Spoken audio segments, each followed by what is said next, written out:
Hi, welcome to One Word a Day. I'm Sophie, your pilot into the universe of Chinese. We are going to continue our journey in discovering one more expression a day. And yesterday we talked about 如梦如幻, which is kind of a dream world or fantasy land that's not realistic, that's aesthetically pleasing or exciting, but it's not reality. That describes 如梦如幻. And today we continue with 如梦, two characters, but we often also say the end of your dream. That's 如梦初醒, as if you just wake up from your dream. That's the state of description. Interesting that we have a set phrase for that. I would imagine probably in ancient times the Chinese people dreaming, daydream, or stay illusioned is one state of being, and then the other is break from that. It's 如梦初醒. I don't know why we have such a set phrase in our language. Okay, 如梦. Again, 如 came from this female figure that have folded hand in the front, got hips and curves that describes mostly the exterior features of female gender. Okay, so that's woman. 女. Okay, the right side is the mouth symbol. Mouth symbol often used as speaking, as a sign of speaking or giving orders. Somebody who is in a position to speak, tell you what to do, right? So we put a submissive female figure, that's a culturally labeled, next to speaking. So it means to follow the order. And from the follow the order, it got extracted into comparing one thing to another. So it's almost like you follow the moves of your coach or instructor, right? Some dance moves, follow that, and then you copy that. So it becomes kind of comparison from A to B. So 如梦 is like comparing it to dream. So now we come to dream. Dream made up of the eyes, kind of semi-closed, and it has this diagonal line that separate the borderline between the iris and the white ball on your eyeball. So basically, it's a depiction of your eyeball. And of course, Chinese as a efficiency of writing, a lot of times it's abstracted. It's not drawing a circle of your eyeball anymore. Instead, here just use two diagonal lines. And probably diagonal is intentional because most of the time the language use horizontal or vertical. You seldom see diagonal lines. And when it's diagonal, it probably means something that's not straightforward. In this case, it's dream. So it's like your eyes are semi-seen. It's kind of seen, but not seen. And it's a blurry kind of scene. Okay, and then we have the equipment of where, or the setting of where dream is happening. So this is kind of a bed frame in ancient Chinese, and then we have this almost like a big question mark that's kind of stylized. And in this phrase, normally it's just a big arch with a chimney on the top that signifies shelter or domestic space. That's kind of safe protect you from the environment, right? And then the bottom over here is kind of a crescent moon that looks like this shape that shows the timing.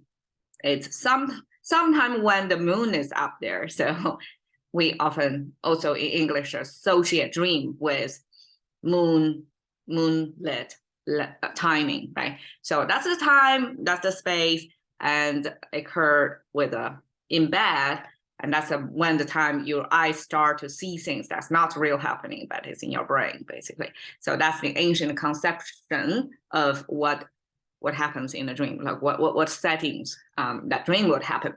So like dream and 初醒. Okay, I translate here as just. So that means at the beginning of something, right? And 初 come from this closing sign. And okay, a few episodes ago, we talked about getting drunk. Here it's getting awake, right? But in getting drunk, we have this closing sign that looks like this. Basically, it's a front neckline of ancient clothing. It's a wrap, like a two piece of fabric wrap on front of you. That's the neckline. Because in ancient times, we don't really have a good cut and sew industry as contemporary three-dimensional clothing making. So a lot of times it's wrap around you. So it's a piece of flat fabric wrap around you, and that forms the neckline. That looks like that. And then this could be the backside of the neckline, and here it could be the dart, that kind of one piece of fabric, sew a dart here, and then it start to form a three-dimensional shape. And next to it is the knife sign that has two, probably one edge. And then here is the handle of the knife. So knife next to piece of clothing. And according to some scholar, that signifies the first step of making clothing is to cut. I just said in ancient times, we don't really have cut and sew. So apparently here, right there, slapped me in the face that apparently it does have cut and sew back then. So the first thing when you start to make clothing is to cut a piece of fabric. So here it could be cut.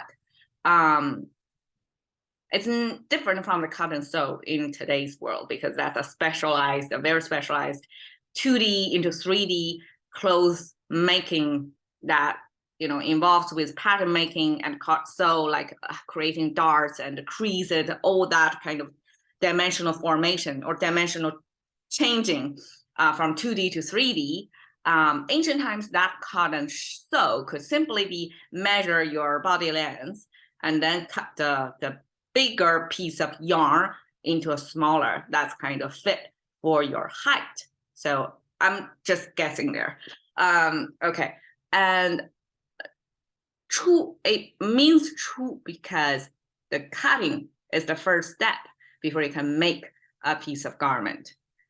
So people use the first step of garment making to get abstracted to generalize into mean the very beginning when you start to do something. And interestingly, like in Chinese, we say 初中, 高中. So 初中 is our middle school, and 高中 is our high school.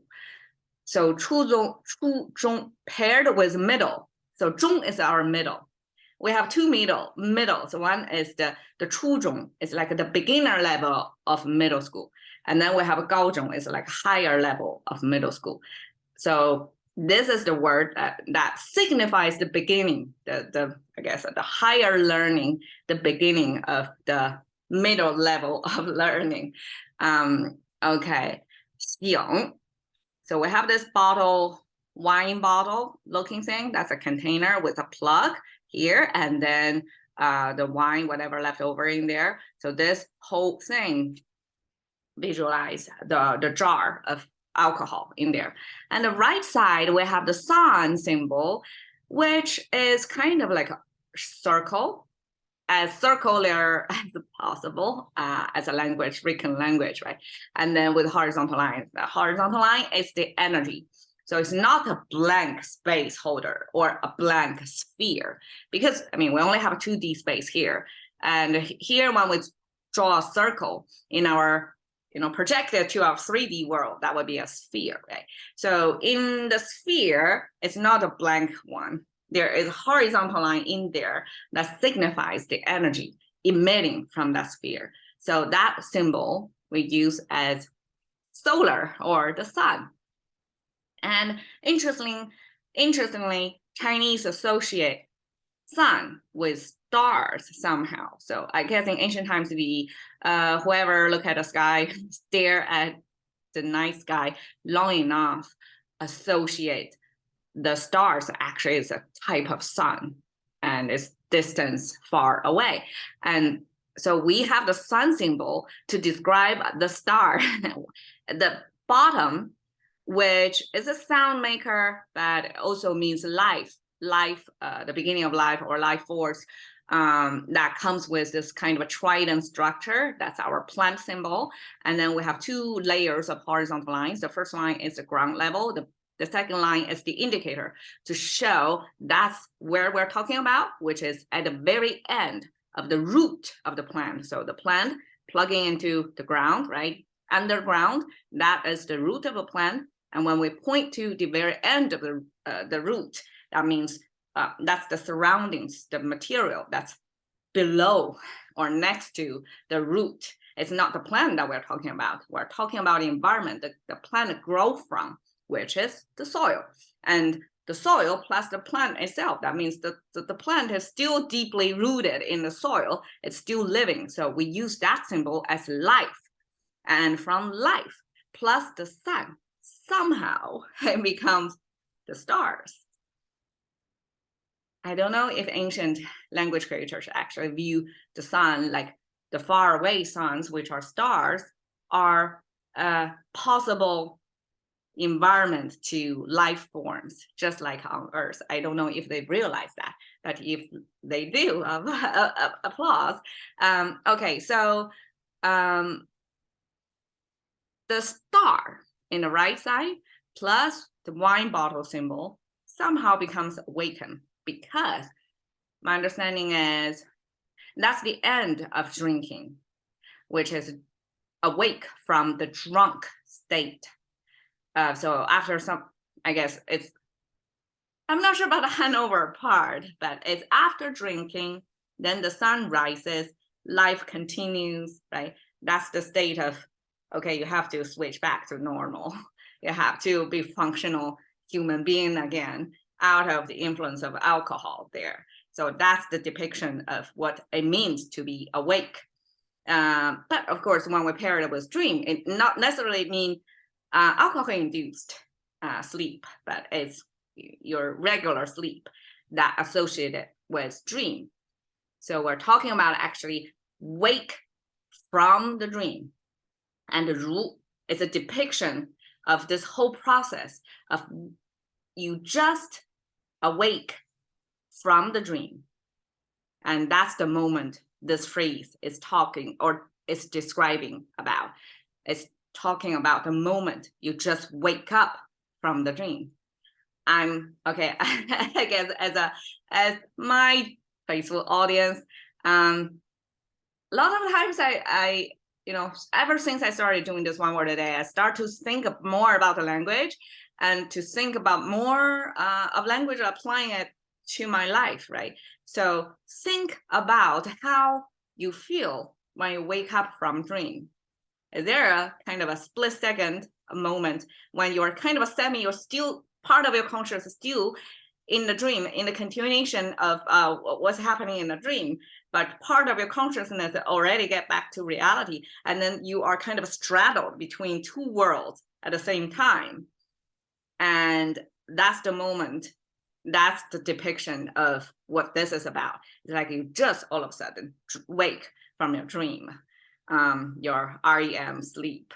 So I try to find explanation. So when I look for 如梦初醒, this is the poster of a movie, I think it's a European movie, that it's translated, it's Awakening, okay? Awakening is the title of the movie, and it got translated as 如梦初醒. Sorry for the low def here, but you can see, I also agree, yes, the 如梦初醒, the emphasis here is awake, the moment you just awake from your dream. And that's the whole thing we're talking about. That's just like this moment where, and awakening, I read this description is basically about this young guy. Okay, I guess very low chance they're going to check out the movie, but a young guy went to visit the girlfriend's parents, and they spent some time together, and all of a sudden the young guy awakened from his previous state of being, as if he's 20 plus some years were in a dream, but now he's awakened to the newly discovered himself, almost like a new identity, a new sense of being that's related to girlfriend's dad. Okay, so that's the awakening, the sense of 如梦初醒 we talk about. All right, cashing into the MCQ of thinking by 1 word a day with Sophie. See you another day.